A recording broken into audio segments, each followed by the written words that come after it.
Hello everyone, Namaskar. I'm Anisha Swain and I'm a software engineer at Red Hat's Performance and Scale Engineering team for more than 2 years. I'm a part of a project which is a benchmarking and performance analysis framework, and I'm responsible for the user interface design of its dashboard. Before Red Hat, I had interned with different web development companies as an intern, and like lecture notes in 2017, which is the start of based out of Odisha Bhubaneswar, and Mitra Energy at Hyderabad, where I gained experience with data visualization. And I was a summer research fellow with Indian Academy of Sciences in 2018, where I had an opportunity to work on image processing, computer vision, and machine learning. And apart from that, I am a part of various different communities inside Odisha and outside Odisha, and it's like giving back to the community. And I attended various different hackathons and applied for open source programs.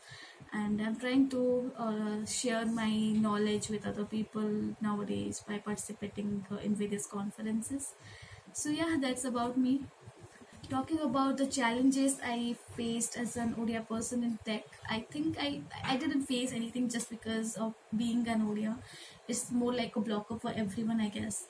The only thing is that the little language barrier.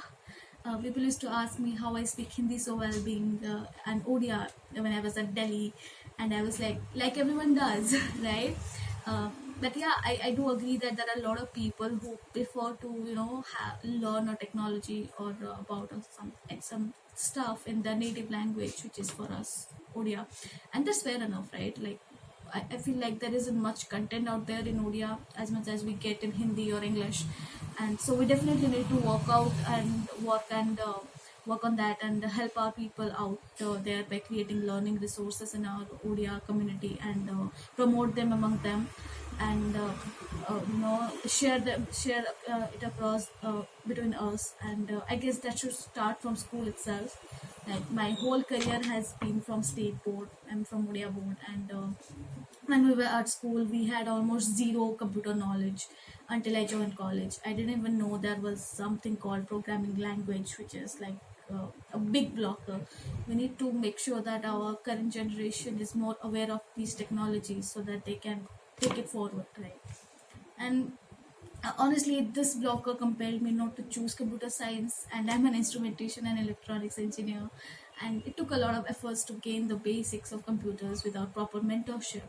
So it's really important to have mentors in life to guide you through the process, as there are plethora of opportunities in hundreds of domains.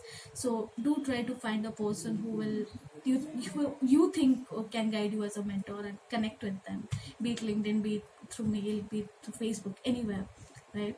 And the second thing that is a blocker is not having enough research opportunities at college. बहुत difficult to work on AI and ML without proper resources. And I did apply for different programs outside college, outside India, and different institutes. Uh, but it's a huge blocker, right, for everyone in STEM if they don't have enough resources or opportunities or guidance in college for to work on AI and ML. So yeah, I mean, you can actually overcome that by applying to different scholarship programs like Indian Academy of Sciences. The deadlines are, I guess, on November. So if you're watching this video, you can just go ahead and you know apply for it.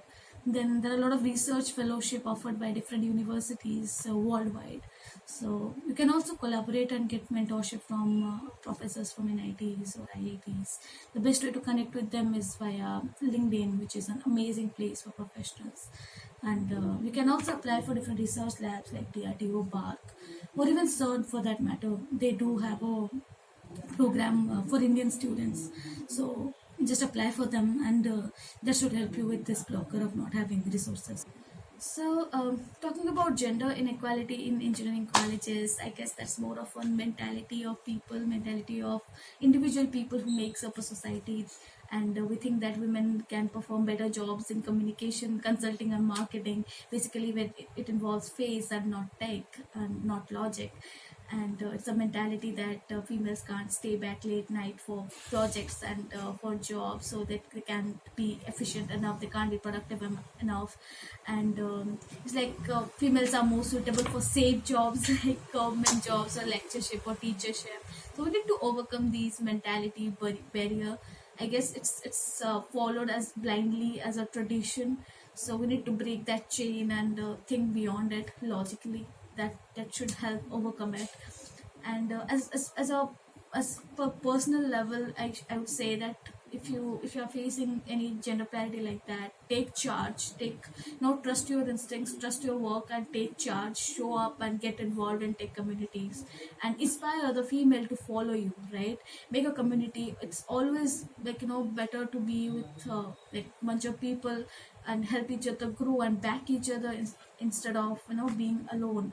So if you, even if you are alone, you just be a lone wolf. Explore the outside world and try to understand the industry trends and communicate with people. Never be afraid to reach out to people. Not everybody is there to cow you down. So yeah, I mean, you will you have to agree to disagree. So there will be people you will have to let down. So trust your instinct and just take calculated risk and go for it. That's the basic no basic trick to overcome it. Yeah. And talking about AI and ML in current tech industry, this is a really amazing initiative by like bunch of Odia people who are taking initiative to like create awareness for these technologies, which is going to be future, right? That there is no, I don't think there will be any industry which won't use AI and ML, be it vehicle industry, healthcare, or educational. So stay up to date, but most importantly, focus on your fundamental skills, the technologies that you want to master in. I would say that it depends on personal interest what you want to explore. If you want to explore different technologies, just do it, but stick to your fundamentals, and that's it. That will help you grow. Choose a domain and be expert in that. Don't just blindly follow the trends, right? And apart from in developing your technical skills, focus on your soft skills like ability to adopt new technologies, curiosity to learn and adopt new technologies, follow new technologies, and then leadership skills, and helping each other out in general life. These are some soft skills that everybody should definitely have. So yeah, I guess that's it from my side, and thank you people for giving me your precious time. I hope you guys enjoyed the video, and it would be my pleasure if any of these points can help you in your real life. So etikoi ki bidai nuji, jai jagannath, namaskar.